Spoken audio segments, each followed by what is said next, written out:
Nyo bantay sa Kamara, Isa Avendaño Umali. Bantay po ninyo sa Senado, Nympha Rogado Ravelo. May mga nagte-text bitin kay Senator Lacson. Oo nga bitin ho din kami. Anyway, wag na rin po natin patagalin pa. Nasa linya na po natin live via Zoom. Ang isa po sa mga House prosecutors para sa impeachment trial laban kay Vice President Sara Duterte, wala pong iba kundi si Bicol Saro Party List Representative Terry Ridon. Good morning, sir, and welcome po muli sa Super Radio DCBB. Good morning po. Magandang umaga. Maraming salamat sa pag-imbita. Opo. Sir, kanina po nakausap namin si Senator Panfilo Lacson at meron siyang idea, ika nga, na what if yung Sandigang Bayan bigyan ng permiso yung ilang mga senador na nakakulong or naharap sa kaso, including Senator Jinggoy Estrada, para po maging hurado dun sa impeachment trial. Sila ho yung magpasya po, no, dyan po sa bagay na yan. Sa bahagi naman po ng House Prosecution Panel, kung ano ho yung magiging pagpapasya po ng Senate Impeachment Court, gagalangin naman po natin ito. No? So, ibig sabihin, kung kailangan po nilang magtungo sa Sandigan Bayan para hilingin, no, na pwede pong maka-attend si Senator Jinggoy Estrada, wala naman ho tayong objection po dito kung papayagan po ito ng Sandigan Bayan. So ultimately, it is the call of the Sandigan Bayan, it is the call of the Senate Impeachment Court. Whatever it is, we will respect it. Pero nakikita niyo ho ba yung situation din na Congressman Ridon na ito yung pinaliwanag din Senator Lacson? Yan. Kasi sabi niya, halimbawa, just in case na madagdagan pa ng senador na makukulong dahil po dun sa flood control scam. Halimbawa, ang nasample niya, siyam, may makukulong. Pwedeng i-request ng Senado bilang impeachment court sa korte na payagan na maka-attend, ganyan. Or, o kaya naman, pwedeng ipaurong na lang yung schedule ng impeachment. Kasi di ba po, pagka-plunder kasi meron palang automatic na 90 days na suspension. O, sa inyo ho ba nakikita nyo, pwedeng option po, kung sakaling ganung scenario, tatanggapin ninyo o pwedeng option yung iurong na muna until ma-serve po yung 90 days na suspension? Iurong muna impeachment trial? Yung pong pag-urong ng impeachment trial, I think out of the question po yun. Tingin ko po, hindi ho dapat mausog, no? Yung pong trial dates just because kailangan lang po ng mga senator judges na ayusin, no? Ito pong kanila pong supposed suspension sa Sandigan Bayan. Hindi ho ata dapat pagbanggain itong mga bagay na ito. Ibig sabihin, kung hindi ho sila makakarating dahil meron po silang usapin sa Sandigan Bayan, then yun ho talaga yung kanila pong kailangan harapin. Ano? That is the consequence of them getting jailed. No? Pero kung gagamitin po ito to further delay the impeachment trial, tingin ko we will object to it, most certainly. At tingin ko the public will not accept any further delays. Or pwede sigurong kung trial, hindi sila maka-attend dahil nga po nakakulong. Pagdating ng botohan, doon na lang sila i-request na makapunta. Paggagawa din ng hatol. Well, bahala pa rin po yung Senate Impeachment Court dyan po sa bagay yan. Kasi halimbawa po, sinabi ho ng isa sa mga kasama ho natin sa prosecution panel, paano naman pong makakapagbigay ng pagpapasya ang isa pong nakakulong na senator judge, no? Kung hindi ho siya nakapag-participate doon sa kabuuan po ng proceedings. But then again, ang pinag-usapan pa rin naman ho nating threshold vote ay 16 pa rin eh. Hindi ho ba? So, ibig ko sabihin, the actual great burden remains to be on the prosecution to be able to muster 16 votes from senator judges irrespective of the individual circumstances of each and every senator judge. No? So, kung ano man ho yung gusto nilang gawin doon sa circumstances po ng mga senator judges po na ito, sila po yung bahala. No? Will they allow it? Will they allow them to participate? Will they allow them to be able to vote during the voting process itself? Bahala po yung Senate Impeachment Court sa bagay po na yan. Opo, kasi meron din sinabi si Senator Jingo Estrada na senator judge pa rin siya at premature na sabihin na disqualified na siya na makasama sa paglilitis. Pero yun nga po, may sitwasyon siya po'y nakakulong at meron pong kinakaharap na mga kaso at meron din pong pronouncement before ng Office of the Ombudsman na may posibilidad na madagdagan pa rin yung mga senador na makukulong. Well, kahit itabi ho muna natin yung pagkakaroon po ng dagdag, no, na mga senator judges na makukulong. Pero balikan lang ho natin, hindi naman ho unang beses na nagkaroon po ng mga napiit na mga senador, ano. So ano ho, kailangan natin balikan, ano ho ba yung estado ng kanila pong partisipasyon sa Senado nung pong nakapiit ang ilan pong mga particular na senador. Nakapag-participate ba sila doon po sa plenaryo? Nakapag-participate ba sila sa komite? Nakaboto ba sila doon po sa komite at sa plenaryo? Yun lang naman ho yung mga tanong eh.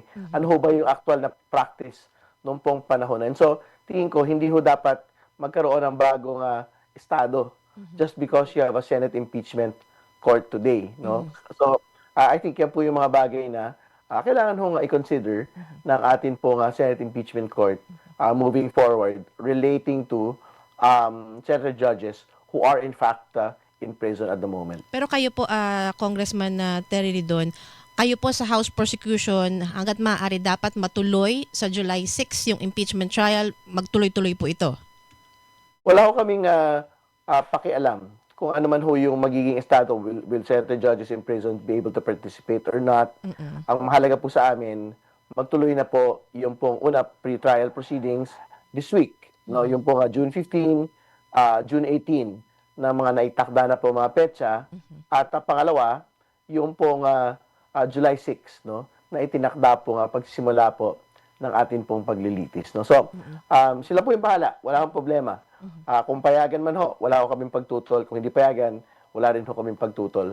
Pero kailangan na po magsimula yung pong paglilitis sa July 6. Doon po sa issue ng presiding officer, kasi sa social media po may mga information, may mga balita po na si Senator Francis Escudero yung maaring magsilbi na presiding judge. Pero alam naman po natin, 'di ba, mayroon din pong mga, kumbaga isa rin siya sa mga tinitingnan na baka masampahan na rin po ng kaso regarding po sa flood control scandal. Magiging issue rin po ba ito, sir? So dulo naman ho, yung pong presiding officer, gagalangin po namin sino man po ito. Kung si Senate President Pro Tempore Sherwin Gatchalian po ito, kung magtatakda po ng ibang presiding officer ang Senate Impeachment Court po mismo, sila rin po yung mapagpasya, haharapin din po namin kung sino man po ito. Kung si Senator Escudero man po ito, gagalangin po namin yung pong pagpapasya ng Senate Impeachment Court. And then, nabanggit po ninyo kanina na 16 kasi yung To convict. O batay sa konstitusyon.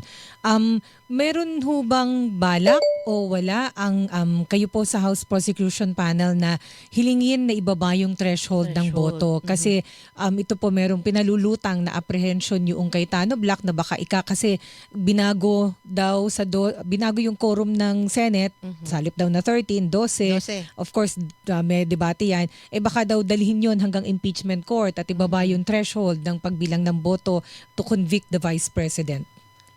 Alam po ninyo, mula umpisa hanggang dulo, talagang pinaghahandaan po naming bilang to convict the Vice President ay 16. So up until today, yan pa rin po yung pinaghahandaan po namin na bilang, no, para kumbinsihin po batay sa lakas ng ebidensya na meron po ang prosecution panel. Lalo tigit, katulad binanggit ko na, magkakaroon po ng bagong ebidensya na hindi ho napag-usapan sa House Committee proceedings, no. So within this week, pagka ako nag-submit po ng pre-trial, makikita po natin ano po yung dagdag na ebidensya na mga pag-aari na wala po doon sa SALN ng ating pong pangalawang Pangulo. Ayun, so basta klaro tayo doon na 16 talaga yung kailangang boto to convict, so ibig sabihin 9 to acquit. So doon naman po sa binanggit ninyong ebidensya, ano mo ba yun? Hindi ho kaya kayo questionin o ma-technical na sabihin na hindi naman ito kasama dun sa original complaint. Yes, Actually, papunta na nga po kayo sa pre-trial. Hindi na-tackle. Tapos biglang susulpot yung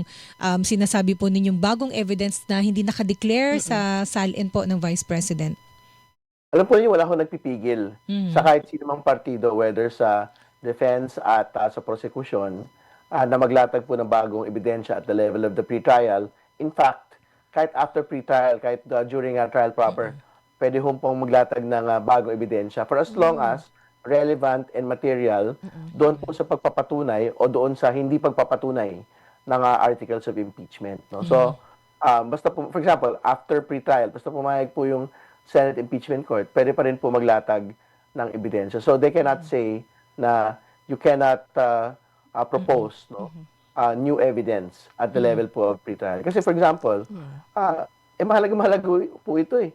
Alam mo, ngayon lang, newly discovered evidence lang po ito, pero mapapatunayan na talaga pong hindi ito na ilagay sa SALN. Bakit ho ito pagbabawalan, hindi ba?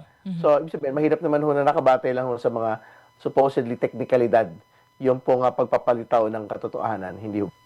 Ano ho ba yung hindi nasama na yon? Yung ba yung worth 100 million? Ano na ho yun? Pwede ho bang malaman yon? Yung bagong discovery ninyo, sir? Hindi, yung pong disclosure po ng mga pag-aari sa pre-trial brief at sa conference po i-disclose ng ating pong prosecution panel.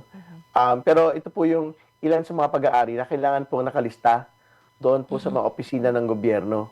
So, ibig sabihin, meron pong listahan ng gobyerno na nakatala yung pong pag-aari at pangalan ng pong mag-asawang Duterte Carpio. Pero ito pong mga pag-aari na ito ay hindi po nakalagay sa kahit anumang SALN ng pangalawang Pangulo from 2007 to 2024. Ano po ba yan? Masasabing, how would you describe po kung hindi pa ninyo pwede ibahagi sa amin kung ano yung nadiskubre? Paano ho yan ilalarawan? Yan ho ba kawindang-windang, malaking ebidensya talaga laban sa Vice President? Personal properties po ito. No? So, halimbawa, sa LTO, di ba, nakalagay ito mga sasakyan, sa LRA, nakalagay po doon mga lupa. So, doon po sa mga repository ho ng mga pag-aari, no, na kailangan pong rin-regulate ng pamahalaan. Meron po silang mga pag-aari po doon na hindi po nakalista sa kanila pong SALN. Ayun. So, yan po ba isusumitin nyo na bukas sa Senate Impeachment Court, sir? Tama po yun. Kasama po yan sa mga ipapasabpina. Yung pong listing po ng pag-aari ng pangalawang Pangulo at ng kanyang pong asawa dito sa particular na opisina po na ito. Opo. How about po sa mga testigos, sir? Kasi initially, naalala ko binanggit ni House Lead Prosecutor Jervy Luistro, around 25 po yung inyong witnesses. Nadagdagan din ho ba ito, sir? At tingin ko pagka ganun po yung listahan, madadagdagan po yun dahil may bago pong ebidensya. So, halimbawa, una, kailangan pong isa lang yung isa sa mga officers, no?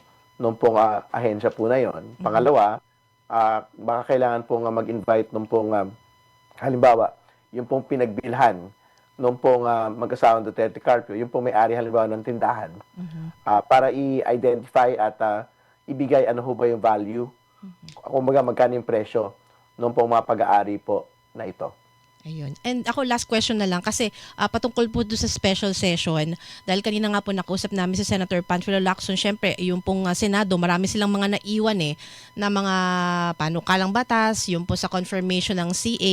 Ang House po ba handa rin dito sa special session? Meron din ho ba kayong nakuhang information na magbababa na po ng utos yung Malacanang po patungkol sa special session?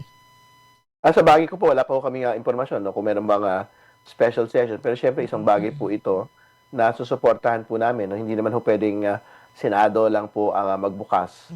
Kailangan din po yung House magbukas pagka meron pong special session. Pero ang alam ko po, halos tapos na po yung mga main objectives na kailangan pong ipasa for this particular round bago po nag-sine die adjournment. No? So, tingnan pa po namin kung may mga maidaragdag pang mga bills na kailangan po maipasa on second and third reading. And hoping po ba kayo na sa special session na to, particular po sa Senado, mapaplansya na po yung gusot doon, bangayan ng mga senador? Siyempre, magkahiwalay po kaming kapulungan, ano? So, ang hino-hope lang ho namin talaga, maayos na ho yung pong kanilang buong usapin, makapag tuloy-tuloy po yung kanila pong trabaho at panghuli, magtuloy-tuloy po yung Senate impeachment trial proceedings po natin. Ayan. And with that po, Congressman, maraming salamat po sa inyong panahon. Lagi po kayo mag-iingat. Thank you po. Maraming salamat. Magandang umaga. Yan po si House Prosecutor at Bicol Saro Party List Representative Terry Redon, ang Super Radio DCWB. Hilingan, walang pinopro